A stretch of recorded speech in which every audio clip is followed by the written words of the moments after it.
students.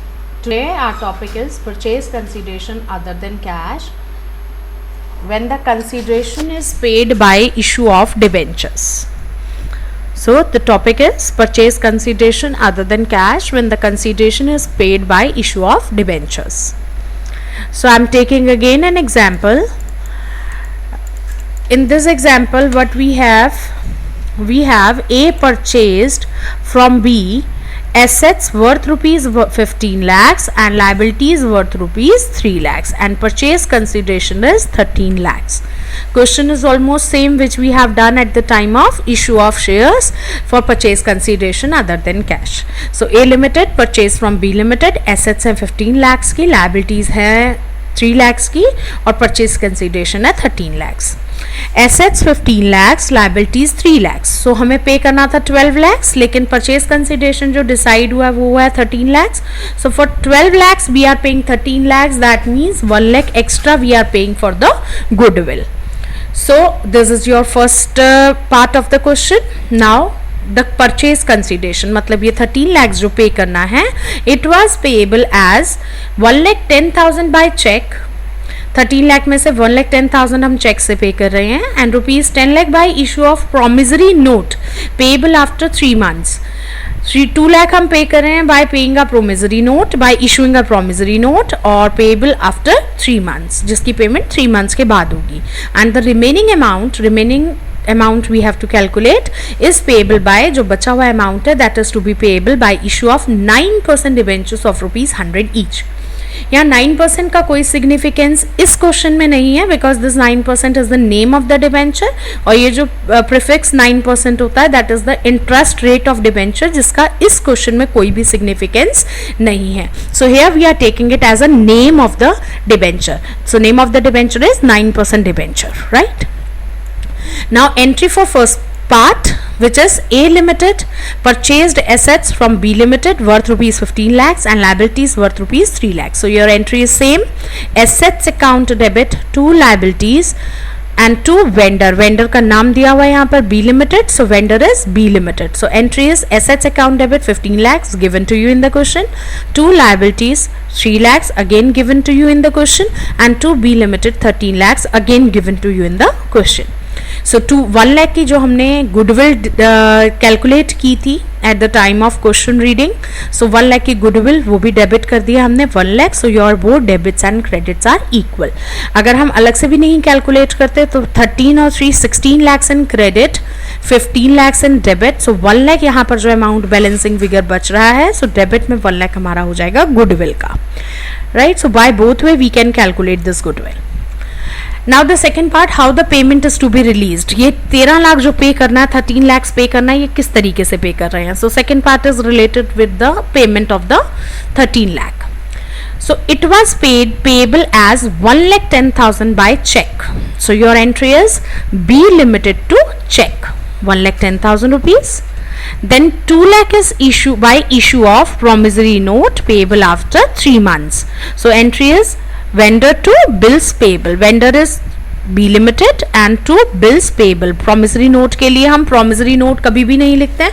promissory note के लिए भी हम entry क्या करते हैं, bills payable, that you have done in class 11th. So entry is, आप कंपोजिट एंट्री भी कर सकते हैं और सेपरेट एंट्री भी कर सकते हैं, both are correct. So you can do B limited to bank to bills payable, total amount हो गया 3,10,000, और else what you can do, B limited to bank 1,10,000, B limited to bills payable 2 lakhs. So out of 13 lakhs आपने 3,10,000 pay कर दिया है. So remaining amount payable is 9,90,000. कैसे calculate किया 9,90,000? 13 lakhs पे करना था जिसमें से 3,10,000 पे हो चुका है, तो 13 lakhs में से 3,10,000 पे कर दिया, रिमेनिंग अमाउंट हो गया 9,90,000. अब इस 990 के लिए आप इशू कर रहे हैं 9% debentures. So your entry is B limited to 9% debentures. B limited को क्या दे दिया आपने, 9% डिबेंचर्स. जब आप इशू करते थे शेयर्स तो आप एंट्री क्या करते थे, B limited to equity share capital या प्रेफरेंस शेयर कैपिटल. अब आप डिबेंचर इशू कर रहे हैं तो एंट्री हो जाएगी B limited to debentures, 9% debentures.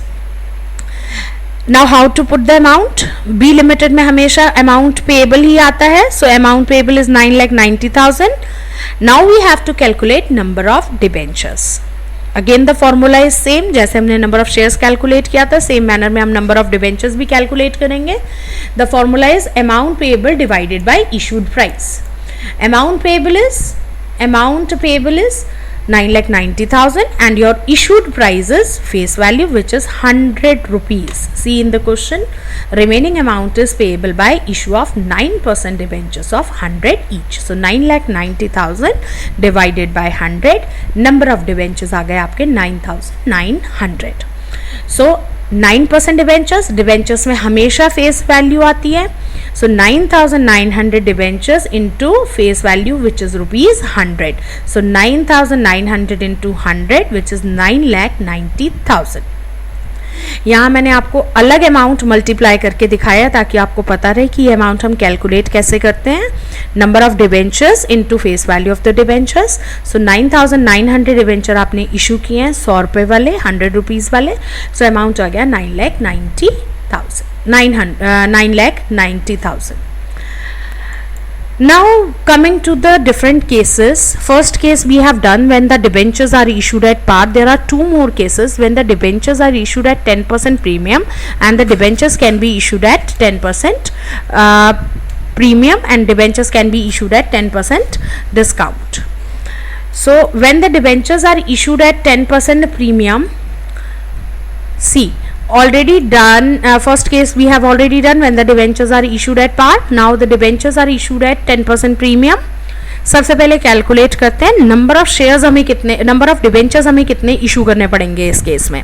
So number of debentures are amount payable divided by issued price. Amount payable will remain same, pay तो हमें 9,90,000 ही करना है. So amount payable is 9,90,000 divided by your issued price. अब issued price कैसे calculate करते हैं, same manner में face value plus premium. Premium में एक्स्ट्रा पे करना होता है तो प्लस कर देते हैं premium. So 100 plus 10 which is 110. इसी 110 से मैंने एरो बना के शो किया है यहाँ पर, 110 से हम इसे डिवाइड करेंगे. So your answer comes out to be 9,000. मतलब अगर मेरे डिबेंचर्स प्रीमियम वाले हैं तो मैं यहाँ पर कितना डिबेंचर्स दे रही हूँ उसे, सिर्फ 9,000 debentures. Now see what is the journal entry.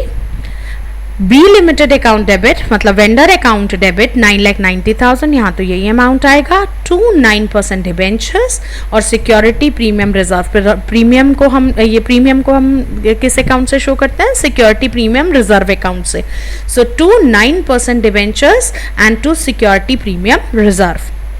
Amount कैसे शो होगा, 9,000 डिबेंचर्स हैं आपके, face value is 100 rupees. As I told you earlier कि डिबेंचर में हमेशा फेस वैल्यू आती है ऑलवेज.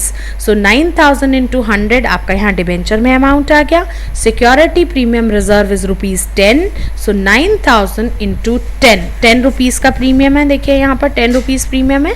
सो सिक्योरिटी प्रीमियम रिजर्व अकाउंट में चला गया 10 रुपीज़. सो total 9 lakh plus 90,000. So credit में 990 and debit is also 990. Now I'm taking the third case when the debentures are issued at 10% discount.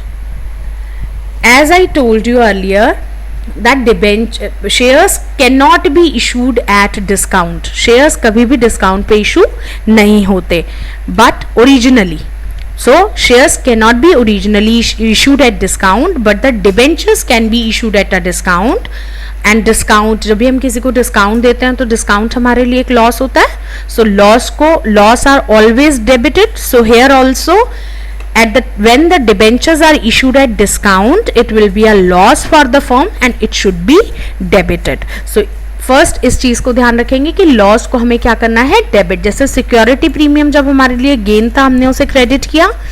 Debentures, discount on issue of debenture हमारे लिए loss है, हम उसे debit करेंगे. अब again same procedure रहेगा.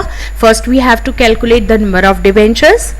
Amount payable divided by issued price. आप calculate क्या करोगे, सबसे पहले नंबर ऑफ डिबेंचर्स को 9,90,000 इज योर अमाउंट पेएबल जो कि पहले भी सेम था. इशूड प्राइस, जैसे आप प्रीमियम को प्लस करते हैं वैसे ही डिस्काउंट को फेस वैल्यू में से हम माइनस करते हैं. 100 रुपीज माइनस 10% डिस्काउंट था, हमेशा फेस वैल्यू पर डिस्काउंट कैलकुलेट होता है, तो 10% of discount 100 is ₹10. So 100 minus 10 is equals to 90 rupees. So your issued price is 90. यही वाला 90 रुपीज से आप डिवाइड करेंगे तो आपको जो इशू करना है वो हो गया आपके number of debentures issued are 11,000. तो अगर आपकी चीज़ सस्ती है, डिस्काउंट मतलब आपकी चीज़ सस्ती है, आपको ज़्यादा देनी पड़ेगी, क्वांटिटी आपको ज़्यादा देनी पड़ेगी. 9,90,000 के लिए अगर आपके पार वाले डिबेंचर्स थे तो आपने 9,900 डिबेंचर्स पे किए थे. जब आपके प्रीमियम वाले डिबेंचर्स थे आपने सिर्फ 9,000 डिबेंचर्स इशू किए थे. अब क्योंकि आपके डिस्काउंट वाले डिबेंचर्स हैं, आपके डिबेंचर्स सस्ते हैं, तो आपको सबसे ज़्यादा डिबेंचर्स इशू करने पड़ेंगे. That means 11,000. Now see the journal entry. Journal entry कैसे करेंगे अब इसकी? अगेन वेंडर टू डिवेंचर तो आपकी सिंपल जर्नल एंट्री हो गई, और मैंने आपको बताया था डिस्काउंट लॉस होता है तो उसे डेबिट करना है. So entry is B limited account debit, discount on issue of debenture account debit to debenture. अब अमाउंट कैसे पुट करना है? बी लिमिटेड में 990 अमाउंट पेएबल आ गया. अब डिस्काउंट और डिबेंचर में हमेशा नंबर ऑफ डिबेंचर्स के अकॉर्डिंग डालेंगे अमाउंट. 11,000 डिबेंचर्स थे आपके डिबेंचर में. 11,000 debenture, face value 100 rupees, debenture में हमेशा फेस वैल्यू आती है. सो 11,000 इंटू 100, और यहाँ पर आ जाइए discount. Discount 10 rupees per debenture है. सो 11,000 इंटू 10. लेट्स चेक कि हमारा डेबिट क्रेडिट इक्वल हुआ है या नहीं हुआ. 9,90,000, 1,10,000, टोटल हो गया आपका 11 lakhs, और यहाँ हो गया आपका 11,000 into 100 is 11 lakhs. So your debit and credit is equal. So this is your purchase or consideration other than cash when the debentures are issued at par, premium and discount.